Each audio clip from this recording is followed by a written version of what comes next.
What we do now, we've got a glass management. We have to break glass, remove glass, put windows down, we remove doors. We need to make it as safe as possible for us. As you can see, we've got a firefighter getting in the back because we suspect that the casualty's probably got back or neck injuries. These cars, when it comes to cutting, you've got all different types of cabling. We need to be aware that some cars have got airbags. Airbags are very dangerous. So even for us firefighters, we go in there, we've got to be careful what we cut. Be careful with those because they're under pressure, they're under extreme pressure. They can explode. So these firefighters here are very highly trained and know exactly where to cut these struts. And then in a few minutes we'll let that tailgate off. And then I think what we're going to try and do is, or what we're going to do is remove that roof.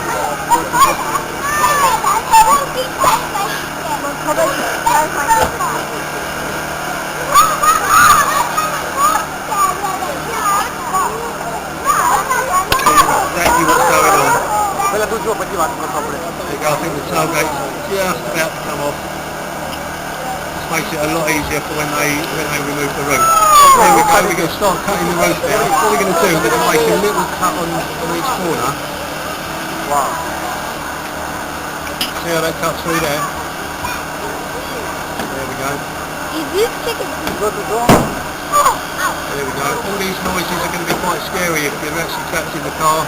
That's why we inform the casualty what's going on.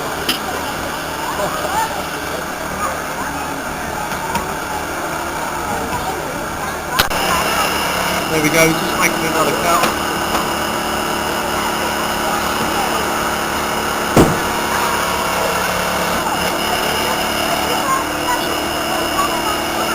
We've got something we call the golden hour.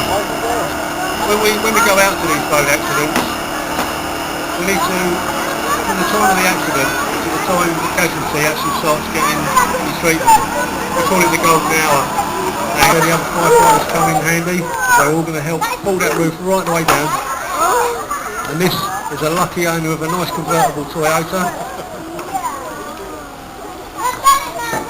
What we've got now, we've got a board that's like the ambulances carry, and what we're going to do now, we're going to get one of the firefighters there to put the board between the casualty and the seat, and they'll support them on the back of the board. By this time, they'll then let the back of the seat down as far as they can. If they can't remove it, or if they can't get it down very far, they'll then cut it out. Okay, and then the back, that white board there, the spinal board, will then become, if you like, the back of the seat, and that's what the casualty will be laying on.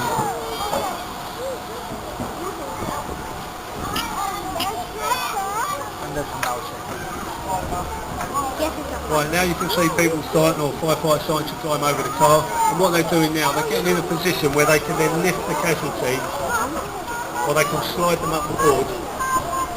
Okay, because remember now that casualty is not moving for themselves, the firefighters are actually going to pull them up the board. There we go. If their feet or anything is trapped under the pedals, they'll cut the pedals, they'll bend them out of the way. There we go, we're pulling the casualty up the board. And then the ambulance crew are then checking out the casualty. They might need to, I don't know, put them on a drip, they might need to give injections, numb the pain, all things like this, and they will get the patient, get the casualty in a stable condition as best as they can before they remove them from the car. Those orange covers there, as you can see, they're just removing now. They just protect the firefighters from damaging themselves.